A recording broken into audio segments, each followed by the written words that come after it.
I think you're concerned about the Online Safety Act, which has Yeah. just been introduced in the United Kingdom. And remember, Yeah. this was a conservative government that came in that drafted this legislation, Right. and it's a Labour government that's carrying it out.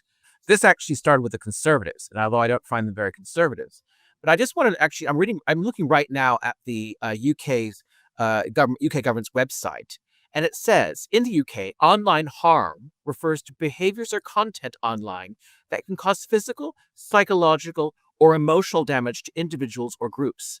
This can include harmful information posted or sent, as well as behaviors like harassment, intimidation, and the exposure of private information without consent.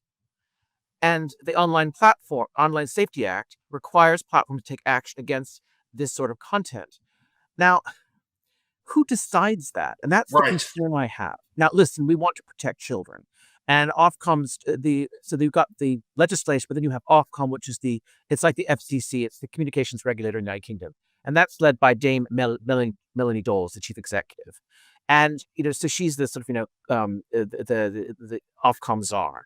And basically she said it was a responsibility of the media platforms, the firms, not the parents, to make sure people are safe online. Wow. And I actually do think parents have an obligation and a 100%. responsibility to protect their children online. And you can certainly have there's software and apps to deal with protecting that on family computers and phones and what have you. And COFCOM has been putting together codes of practice since the Online Safety Act came into law, and those were introduced in March. And so the act requires all social media firms to protect children from content such as self-harm material, pornography, and violent content. And I would agree with that. I agree that's fine. But it's how we define that and how there can be overreach by public sector officials, civil Yeah. servants.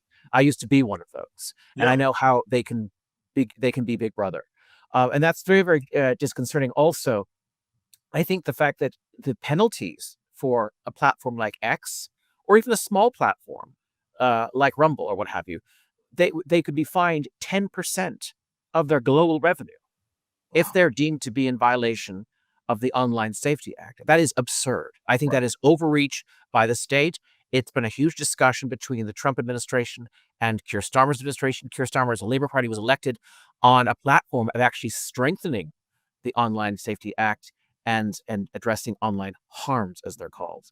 And this is harmful, but not illegal content. And I think this is quite worrying, where in the United Kingdom now we have a situation that goes well beyond the Online Safety Act.